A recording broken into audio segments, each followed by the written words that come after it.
pagi, salam sejahtera untuk kita semua. Seperti yang telah saya janjikan pada pertemuan minggu yang lalu, kali ini kita akan membahas materi tentang menganalisis fitur yang tepat untuk pembuatan slide.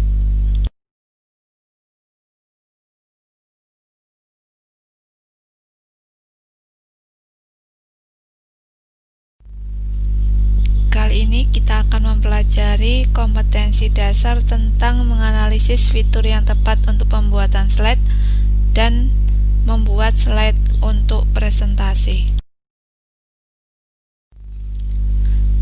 Untuk tujuan pembelajarannya, setelah mempelajari materi ini, diharapkan peserta didik dapat 1. Menjelaskan jenis fungsi dan keuntungan perangkat lunak presentasi. Yang kedua, menentukan fitur umum pada perangkat lunak presentasi. Dan yang ketiga, menganalisis slide sesuai dengan pesan yang disampaikan. Untuk IPK keterampilannya, peserta didik diharapkan mampu menggunakan fitur perangkat lunak presentasi dan membuat slide presentasi dengan dilengkapi dengan transisi dan animasi.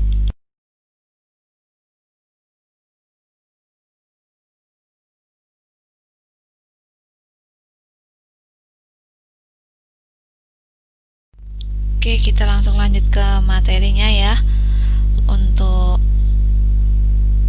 pengertian software presentasi, jadi presentasi itu adalah bentuk komunikasi untuk menyampaikan informasi kepada orang lain. Jadi di sana nanti akan ada komunikator atau orang yang menyampaikan informasi dan komunikan atau penerima informasi.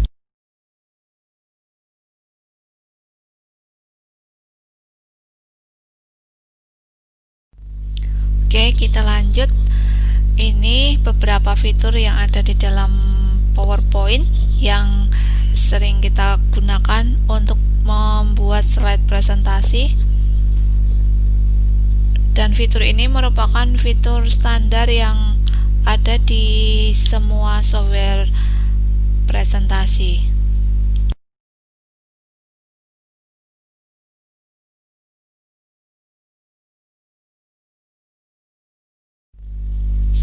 Selanjutnya adalah teknik presentasi. Jadi teknik presentasi itu kita gunakan agar presentasi kita itu tampak lebih menarik. Nah, ada beberapa hal yang perlu diperhatikan. Yang pertama, bahwa materi yang kita sampaikan harus singkat, padat, dan jelas. Dalam penyampaiannya, kita harus menjaga tempo bicara antara 100 sampai 200 kata per menit. Perhatikan intonasi, jangan monoton biar audien tidak bosan. Lalu gunakan clue card atau kata kunci.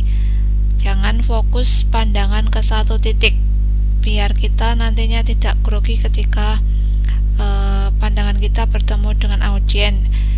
Dan yang terakhir adalah pancing reaksi audien.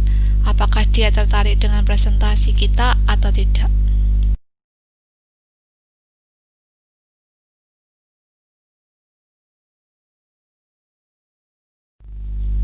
Gimana sih caranya biar presentasi kita itu jadi menarik?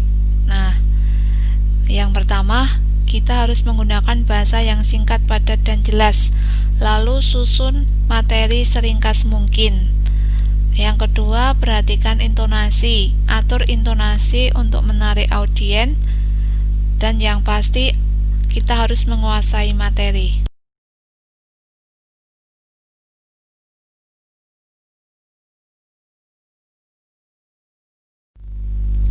Teknik presentasi yang ketiga yaitu jangan fokuskan pandangan ke satu titik. Jadi kita harus memandang ke semua audien. Lalu jaga tempo bicara.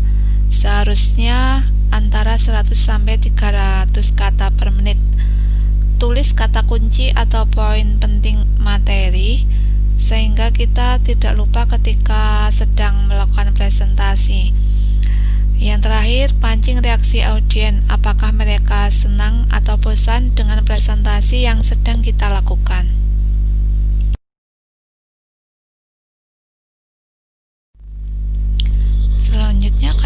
menjelaskan tentang jenis software presentasi.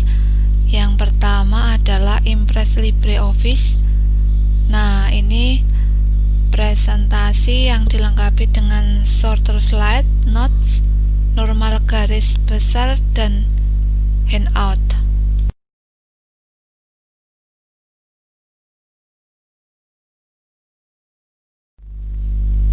Nah, yang kedua ini namanya Microsoft PowerPoint. Ini software presentasi yang paling familiar dan paling banyak digunakan karena fiturnya lengkap dan sangat mudah untuk dioperasikan.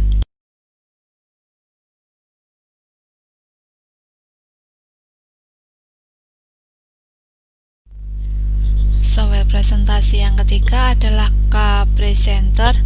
Jadi software ini di bawah sistem operasi Linux dan sudah dilengkapi dengan slideshow dalam HTML, bisa langsung upload di web, tag, gambar, dan cat.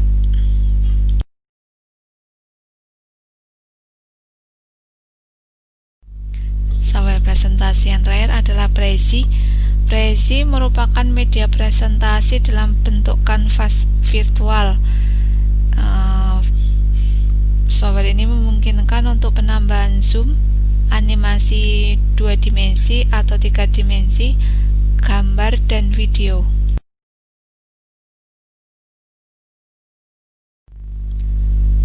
Untuk mengetahui seberapa besar pemahaman kamu pada materi yang kita pelajari saat ini, kamu bisa mengerjakan soal-soal berikut dengan mencari referensi dari buku paket atau bisa juga dari internet.